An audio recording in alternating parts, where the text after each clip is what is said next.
Ал эми Айгерим кызым, сага айтарым, кайрылыштан суу алгын кызым, кайнатаңдан дуу алгын.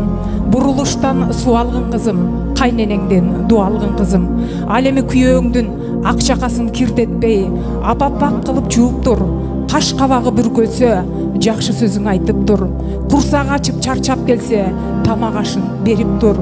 5 уа казан айтылганда намазына шаштырып тур. Ханышадай сый көрөм десең, күйөөңдү хандардай барптап сыйлап тур кызым.